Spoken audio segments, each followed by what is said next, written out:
Coming up, the Brooklyn Nets have plenty to look forward to as the draft approaches. What does the history of GM Sean Marks tell us about the future plans for this roster? We break it all down coming up next. You are Locked On Nets, your daily Brooklyn Nets podcast. Part of the Locked On Podcast Network, your team every day.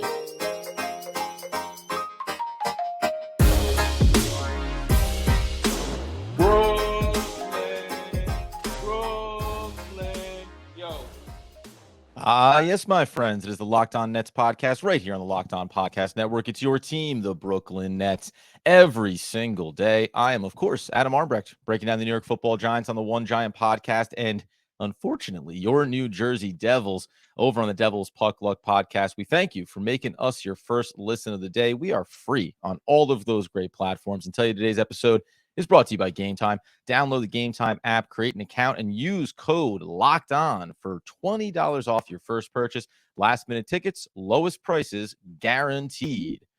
And what's guaranteed coming up is that there will be an NBA draft, and Sean Marks will be the GM for the Brooklyn Nets in that draft. So what are the expectations? We've heard a lot of different things depending on what sources you want to look at. But we know that the Nets have 2 late round picks and that Sean Marks at least has some track record here around being someone who's willing to make moves and moves that are going to potentially greatly impact how this team looks going forward. So I wanted to take a look back here at the history of Sean Marks, what he's executed in the draft, what he's been able to achieve, and also highlight a couple of comments, both from Alex Schiffer of The Athletic and also John Hollinger. They had a good conversation around this topic, one that I think Doug Norrie may have alluded to on a previous episode. So we'll go in a little bit a layer deeper here, because I think if you're the Brooklyn Nets, we've talked about Ben Simmons. We've been talking about Cam Johnson, what's going to happen with his contract. We know that there are a lot of players on this roster that potentially won't be here, maybe after draft night, maybe after the trade deadline, the upcoming season. But there's a lot of fluidity here. And knowing, or at least trying to have some sense of where this team can go, is pretty important. And I will make a mention before we dive in. I saw some comments coming out of our last couple of videos thinking about what's going to be possible for this team. And when you look back at their record over the post-deadline era and being a below 500 team, yes, making it into the playoffs, but on the backs of Kevin Durant and Kyrie Irving and what that team accomplished ahead of the deadline, are they really even worth discussing in this vein of being competitive? I think right now, this is a home game play-in tournament type of team. And depending on what you do through the draft and maybe with some moves this offseason, you can go ahead and solidify that status and maybe even move yourself into we're going to be closer to a locked playoff team, as opposed to a play-in tournament team. Is that possible? Yes. Is it going to be predicated on whatever young talent rather than a big name? Most likely as well. So looking at Sean Marks here, we'll start to just dive in on a few things that he's done over the years, and we take it back. We take it back off of a really nice article put together over on, this one came off of SB Nation, also part of Nets Daily as well. 2016, the Nets had no first-round picks and the deep second at 55, but they traded at the time Thaddeus Young for the 20th pick overall, who turned into Karis LeVert. And we all know that Karis LeVert eventually rolled over into another part of a much larger package. But a great first example of Sean Marks being someone who took nothing effectively and turned it into something. Because when you think about going into a draft, and Thaddeus Young, now looking back, whatever you thought at the time, and no one was accusing him of being a superstar, but you converted him into a young potential asset. And that was a pretty big accomplishment at the time. And we know, fast forward, a lot of fans were pretty darn upset when Karis LeVert was moved on from just a few years later, 2017, and we'll cap it off here and then roll forward when we get into, obviously, the superstar era. But 2017, they had the 22nd and 27th pick in the first round and the 57th pick in the second round. They included the 27th pick in the Brook Lopez, D'Angelo Russell trade, and went with a stash at 57. The last one that we'll mention here is 2018, where they had the first rounder at 29 and 2 second rounders at 40 and 45. They used the first and the higher of the seconds, trading away the lower one, which became Hamidou Diallo, and then also a part of a salary dump involving Dwight Howard and, remember, Timothy Mozgov. And all of these things early here in these first 3 years that we highlight are talking about what Sean Marks had to accomplish as the incoming GM for the Brooklyn Nets, knowing the state of the organization and trying to find a way to recoup assets, draft young talent, and find a way to set a new base for this roster going forward. And it's a good reminder, and we've said this before, Sean Marks, if nothing else, is a GM that knows how to rebuild and reconstruct a roster. Now, the question might be, if he is capable of that, and we've seen the track record, are the Brooklyn Nets trying to do that right now? Or to what extent are they trying to do that, right? Because if it's the rebuild that we believe Sean Marks could execute, should they be fully into that? Should they have entertained trades for Dorian Finney-Smith, for Royce O'Neal at the deadline? There wasn't trade offers for Patty Mills or Seth Curry from anything that we're hearing. Joe Harris was always going to be a bit of a lead weight at this point of his contract. Should they have listened on Mikal Bridges? We've universally discussed and agreed no.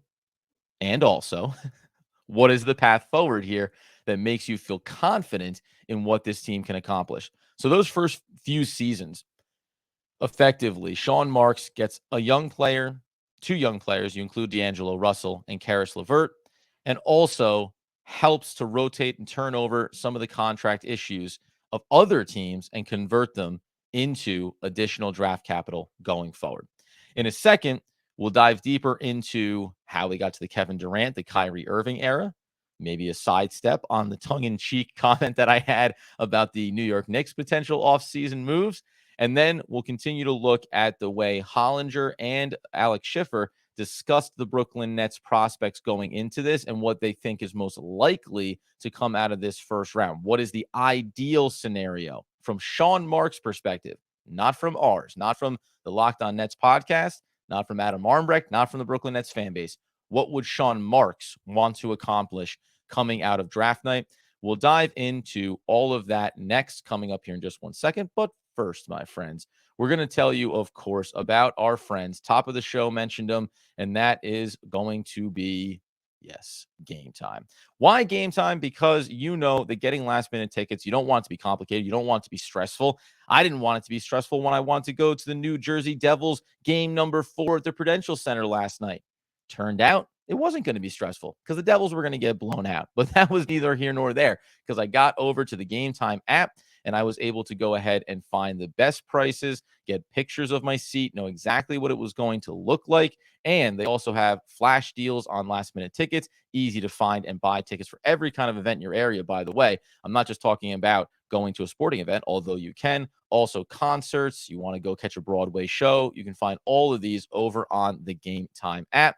Forget about planning months in advance. Gametime has deals on tickets right up to the day of the event. You can get exclusive flash deals, as I mentioned, on football, basketball, baseball, concerts, comedy, that little bit of theater. Get some culture in your life, why don't you?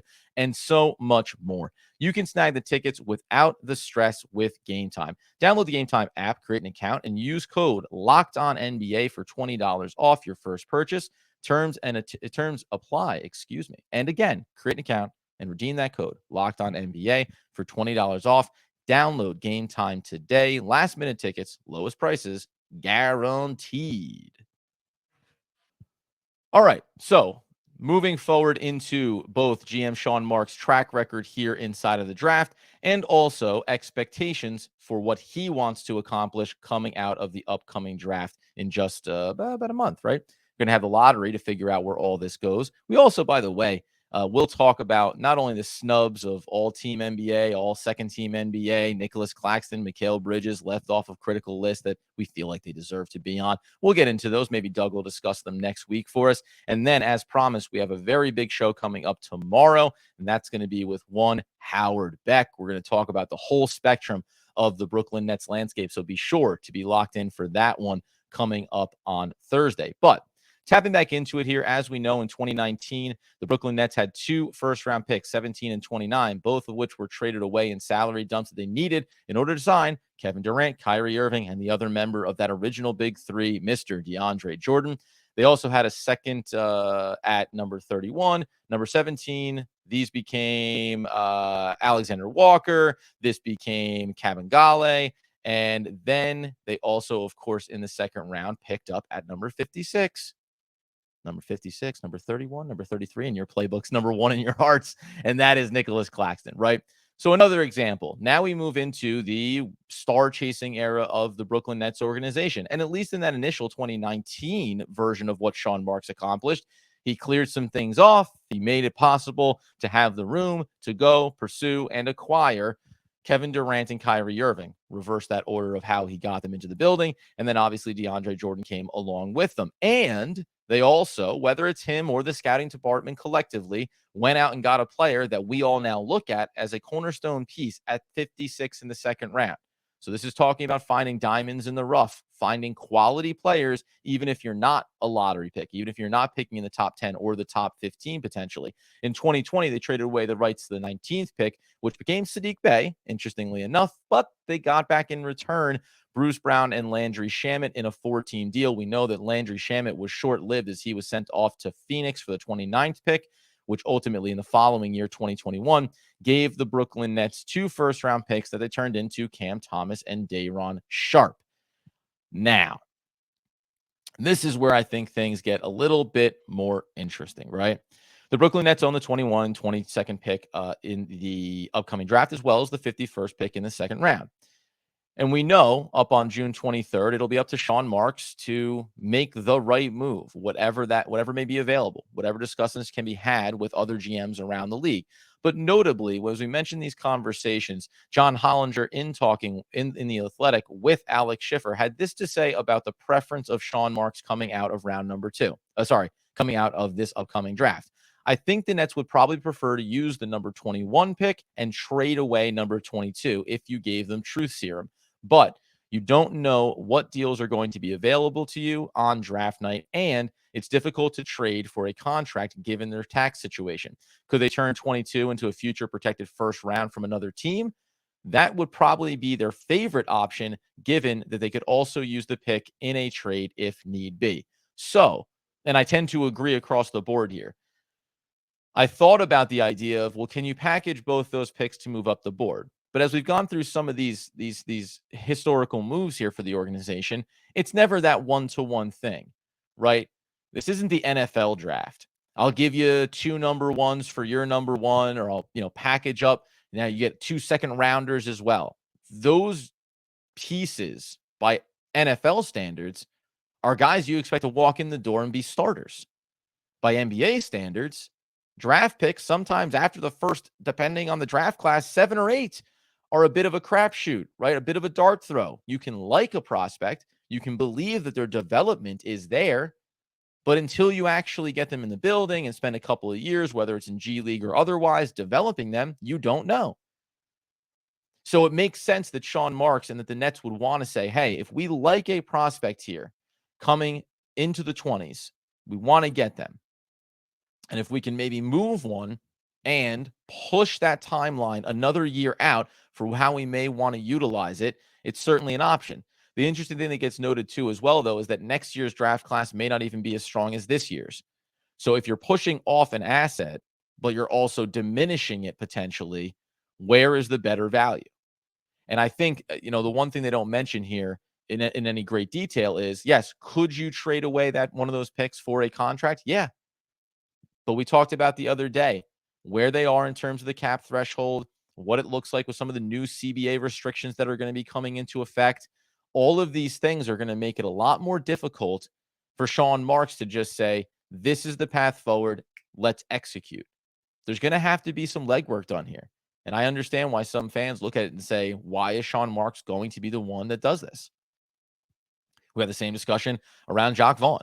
Why is he the head coach that's going to be doing this? And in Jacque Vaughn's case, I don't think it need be a knock on him. But as we discussed in a previous episode, go back and check it out last week. Are there other coaches that would just be better suited for a rebuild or for a pseudo rebuild or to maximize the value of the players you currently have, right?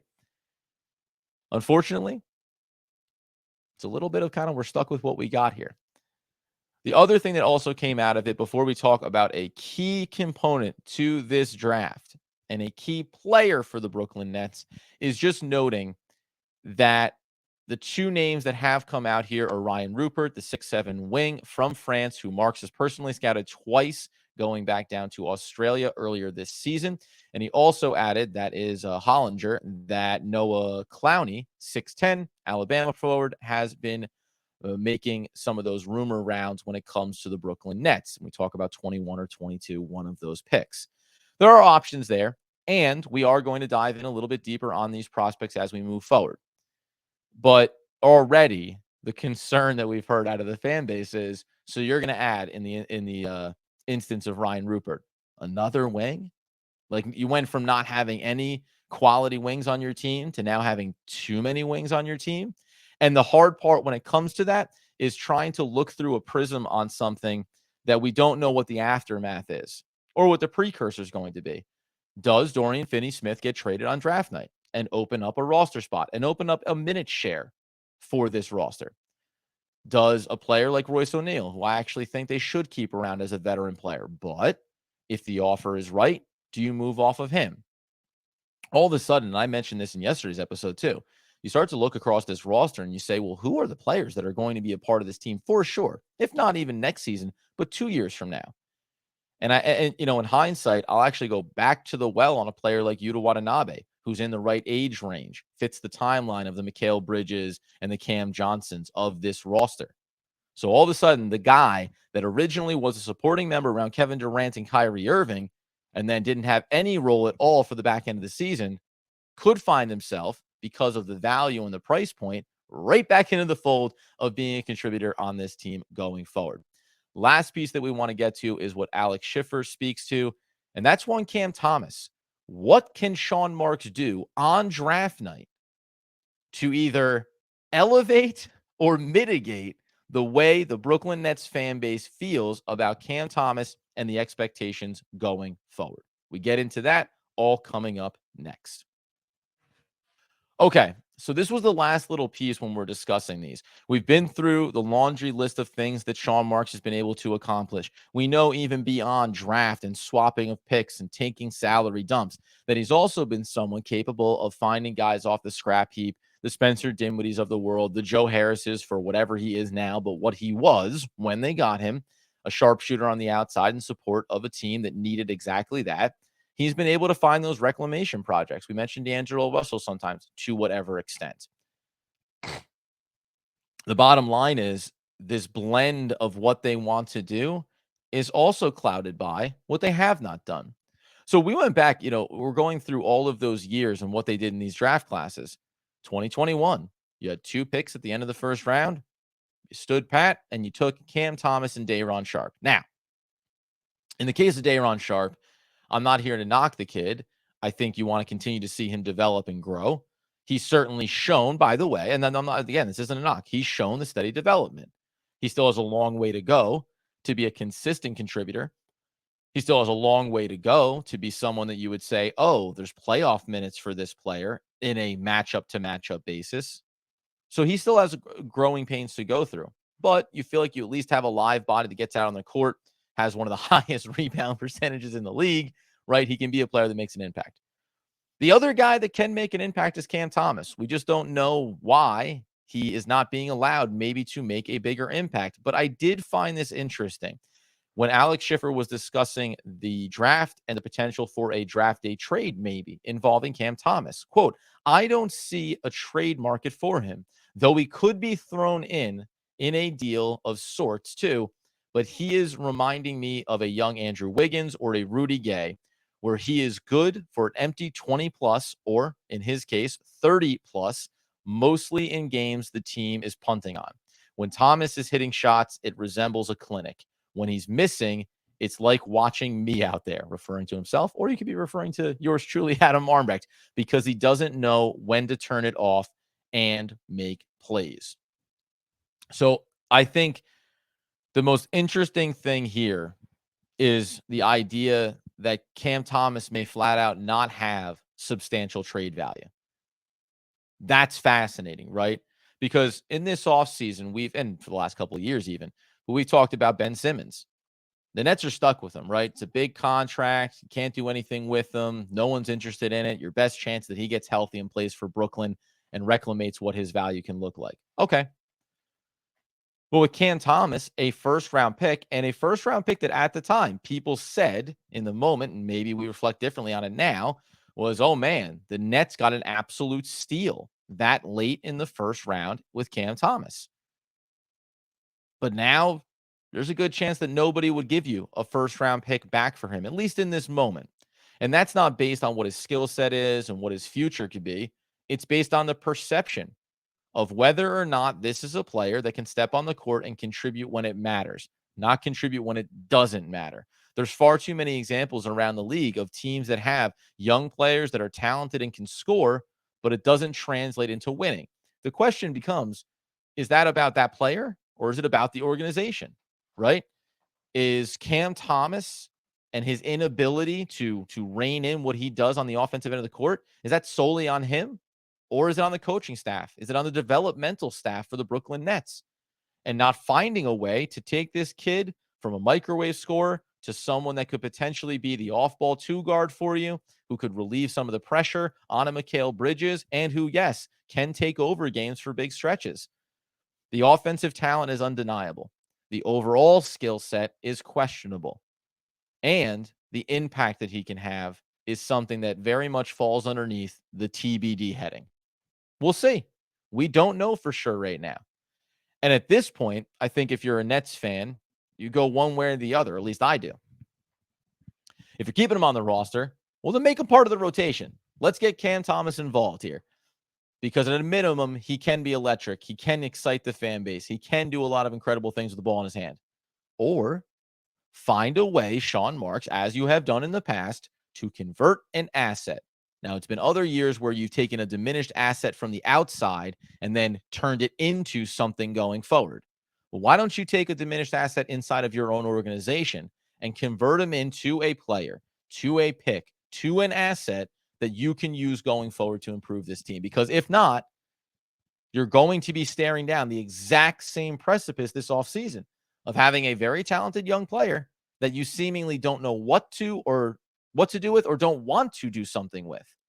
And that's not, I think, a prospect that Brooklyn Nets fans are willing to accept for what will be a third season.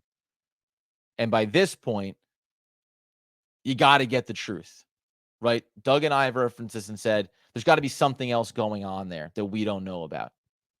Maybe. But then tell me. Then tell me what it is. Because up until you do, all we can assume is that he's a very talented scorer that does not get the opportunity that it seemingly would be afforded to every other young NBA player with his type of skill set. There are plenty of guys that do not have a lick of defensive value in them that are on the court for 15 to 20 minutes. And I know when you go and look at Cam Thomas's averages, yes, the average minutes are there, but we know they're not there consistently. All that to say, draft night's coming next month, and the draft lottery is coming. And Sean Marks has the biggest task on his hands that he's had in his tenure. Because, and maybe that feels, grossly overstated. The biggest task initially was bringing in Kyrie, which afforded you Kevin Durant. Superstars, you've done it. The very next task was building the team out around them. That failed through a myriad of different reasons. But now you're being tasked with making critical decisions over the next month and a half that are going to dramatically impact how this franchise moves forward for the next 2 to 3 years. And if not, by the way, it may not be Sean Marks making those decisions going forward. All right, remind you, tomorrow it's going to be Howard Beck. We're incredibly excited to have him on. We cannot wait to discuss a lot of these things from different angles and certainly get his perspective on where the Brooklyn Nets are, what they can accomplish in the draft, and what this team is going forward, both inside its organization and also perceptually around the NBA. So be sure to be here for that. But in the meantime, you get on YouTube, you subscribe, you turn on the alerts so you know when we're going live. You get that podcast. And as always, with no Doug Norrie, there is no quote short of saying, I miss my friend. And I can't wait until he's back so we can keep talking all things Brooklyn Nets basketball.